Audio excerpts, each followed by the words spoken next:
How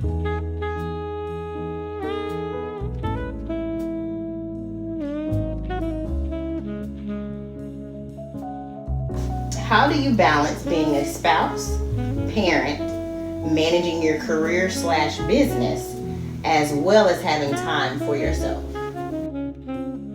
I have, like you said, a full-time job, trying to start a couple of businesses, got a husband, a couple of kids, and sorority life, church life. It's a lot of stuff to manage. And so thing that is easy for me to sacrifice is myself.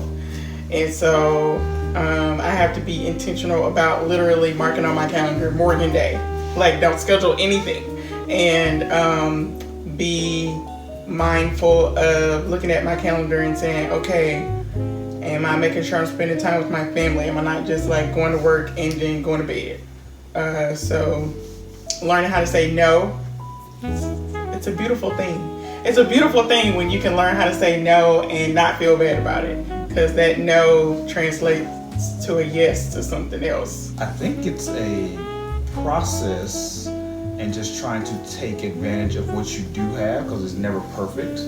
I remember when this was like a conversation we had years ago when I was still an officer, and Morgan was saying eventually there would be a date where we'd be on the same schedule. And then she realized, well, that's never going to happen. We're never going to have the same exact schedule. We're never going to be kind of 8 to 4 people and Monday through Friday and all that kind of stuff. And so what we did was start focusing more on what we could do with the time that we have, instead of trying to make it fit into this cookie cutter how society kind of defines our time. And I think also it's putting, you're going to spend the bulk of your time doing other stuff, but putting real quality time and stuff that really, really matters, like your family and all that stuff. And then one thing that we do is that we each take trips by ourselves each year. So we take like 1 or 2 trips a year by ourselves, where you're able to just get away from the family, go somewhere, rest, relax, probably drink a little something. Just have no responsibilities for a weekend or so, just to allow yourself to kind of reload. How does your relationship with Jesus impact your marriage relationship? Like, no matter how much stuff is on my plate, I feel that presence of God giving me somehow like some more energy, more power to just like make room for other stuff, not be overwhelmed by the things, the to-do list. For me, it just gives an outline of the basics. 'Cause I think a lot of times for myself, I can forget the basics of marriage. I think all of us humans, if we're honest, are somewhat egotistical, and your first priority is self-preservation, and you want to make sure you're taking care of self and all that. You're all good, but then you think about kind of Christ's role not only in our faith but in the church and how he equates that to marriage and all that thing. It takes me always back that his whole purpose was service, which should be my whole purpose of service. So even when I'm annoyed, I don't feel like doing it, or I don't want to be bothered with it, or even some of the times when marriage isn't fun, if that is still the source and that is the definition, then I'm like, okay, what can I do of service to help us out? So that's what it helps me do. It helps me just kind of stay focused on, don't get caught up in the hoopla, and when stuff doesn't feel good all the time, try to stay focused on service. And if you serve someone, it's hard for them to like be mad at you. So what's one piece of advice that was given to you about marriage that you'd like to pass on? Oh, marriage counseling. Marriage counseling was awesome. Just listening to Pastor Evans, we used to visit each other's churches, and just listening to Pastor Evans preach on God's intention for marriage. And so one thing I think I would pass on is, hey, like, you are 2 different people.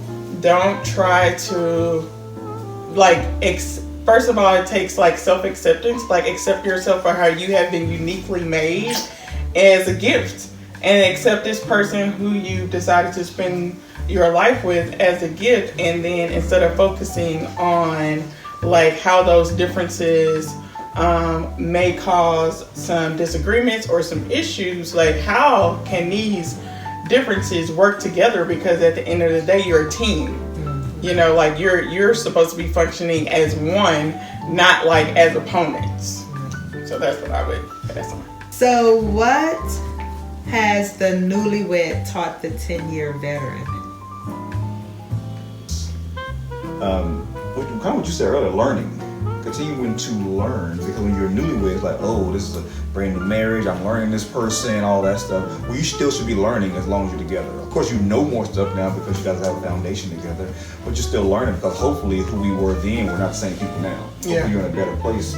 But if that person is growing and yet you stop learning, then there's a gap. So you should still be, in some sense, still continuing to learn their strengths, weaknesses. Evaluate yourself to learn your strengths and weaknesses, and then kind of see how those things kind of combine together with your partner. And I like how Pastor Evan says you don't date to marry, you marry to date. And so I think another thing that maybe we learned was like, I think some of the dates that we probably went on in our 20s probably don't interest us now. So like we still need to date, but like what interests us now in our mid-30s? So what's one thing God has taught you, but use your spouse to do it? One of the big differences in our personality, Morgan is a lot more, she's a planner. She's structured, she's organized, she's detail oriented, she can knock that stuff out and do it at an excellent level. I'm a lot more adventurous. I like to kind of go with the flow. We go on vacation, I want to go zip lining, I want to do this stuff. So I think that I've pushed her to be a little more adventurous, and she's helped me to understand everything that doesn't have to be go with the flow.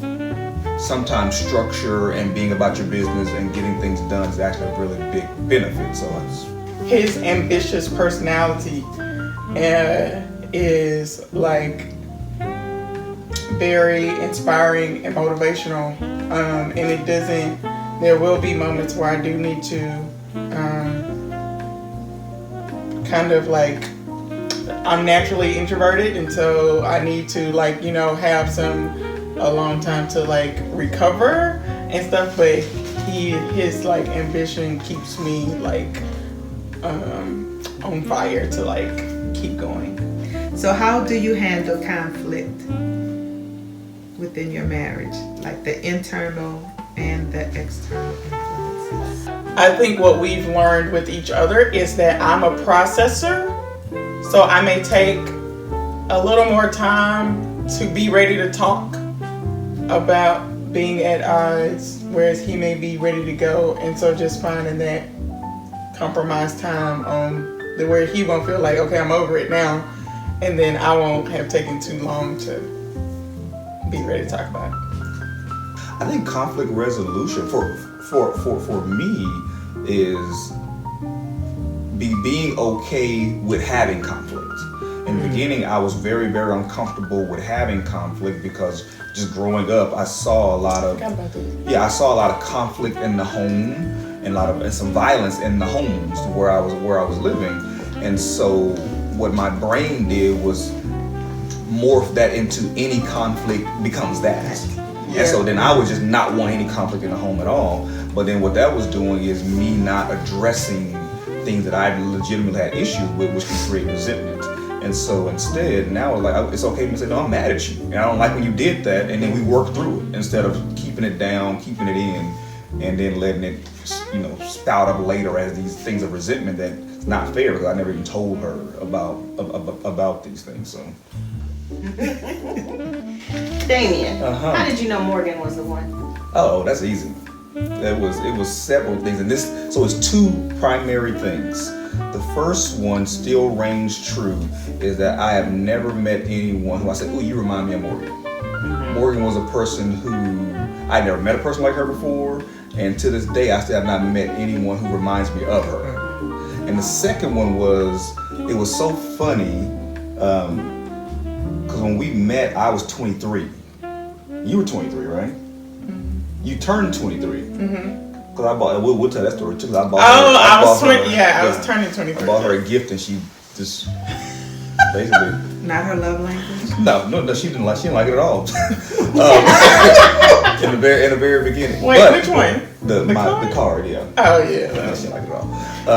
But so the second part is, so that's when I was going through the police academy, and then I matriculate through that, and then lose that job, and then Morgan invites me. I just got my first apartment, so I was all excited. Got my first career, graduated college, and then lose my job at the police force, and now I had to lose my apartment. And so I had to pay the reletting, what they call subleasing thing, to get out of my lease and all that stuff. And so I was going back to my parents' house, and more like, hey, you can come live with me, which helped us, but definitely probably was a mistake. It definitely was a mistake. We found out, because during that moment, I probably had some. I was hurt by what happened. I finally worked my butt off and got into this place, and then it snatched away from me from something that was outside of my control. I probably had some definitely anger, depression stuff going on during that time. And then that was in the Arlington Police Department. I then go through these little side jobs and get some jobs, get hired with the Urban Police Department, where I spent 6 years at. So yeah, man, things are great. I get hired, I'm in my probationary period, Morgan gets laid off. And so now the roles have reversed, where now she loses her job again for some doo-doo reason. It was just something. Oh, it was something 2008. Made. It was something made. There was a recession. They made it up. Made up a So recession. they Let her were go. bad with the recession. And so now roles have reversed. And so I tell this long story to say the second part was that I witnessed her every single day get up and go to job fairs and put in resumes to places she knows she was overqualified for. She knew she would go there. It'd be like a waitress job. She handed her bachelor's degree accounting, resume. No, they gonna turn her down. But she got up. She didn't complain. She got up every single morning. She used her unemployment checks wisely. She got up and went out there and grind. And I'm like, this is how a person acts in their lowest moment. That's something you gotta take note to. Like, that's something that's a big deal. So those are my two. I would say it was like a lot of things with like losing our jobs. Me, when he says like it probably was a mistake for me to invite him in, that was like my first exposure to a fragile male ego. And so I was like, like, dude, I was just trying to help, but so me trying to understand that, but it was even with all the chaos that we went through, and this was prior to marriage. Even with all of that, it was still like this, like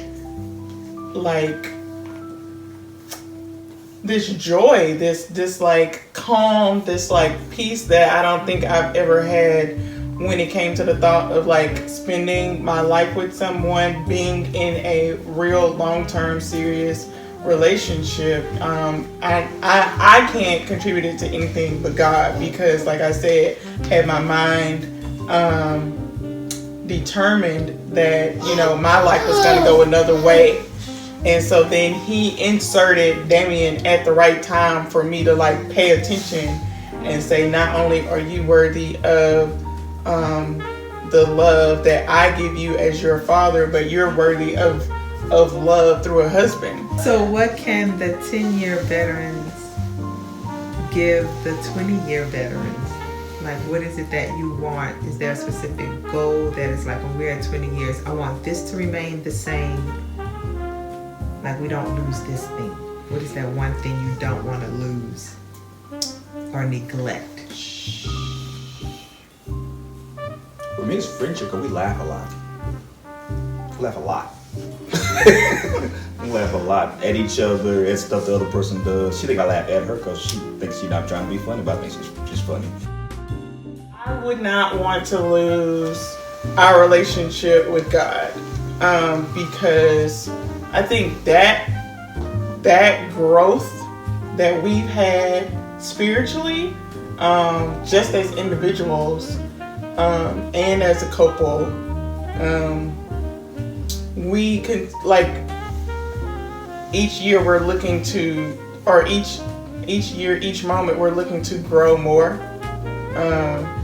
like looking for ways to develop, looking for ways to be more wise, to how to serve each other better.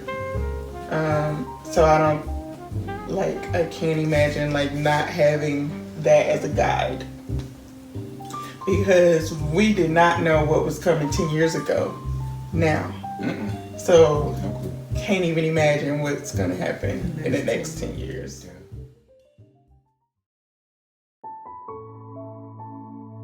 Damion? Thank you for being my very best friend and loving me for who I am.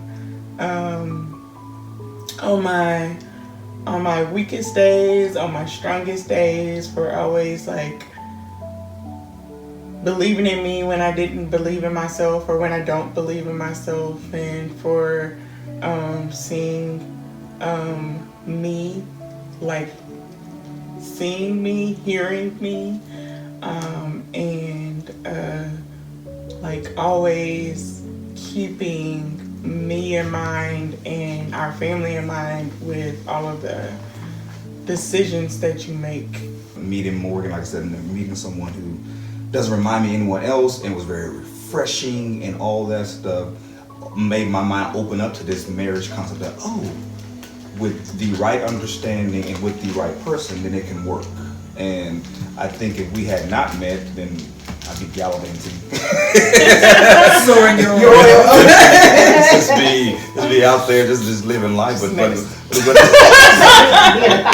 none of that would be worth or worthy of what we've been able to be blessed with now. Morgan is Morgan everywhere, and when you get someone so genuine like that, you can ask if they being for real, because people are not that way. But it's very refreshing to have someone who is so genuinely themselves, and I think it's an honor to kind of go through this process together as well. What I really am thankful for is to have a life partner who's my best friend and allows me in my weirdo ways to just be me. I can just be me completely and not have to worry about judgment. We can actually joke. I said, don't judge me for this, and I just say it anyway. She just take it in like, okay, yeah, I got you. And I can say whatever I want to say. And so I feel that the love she gives me liberates me in a way.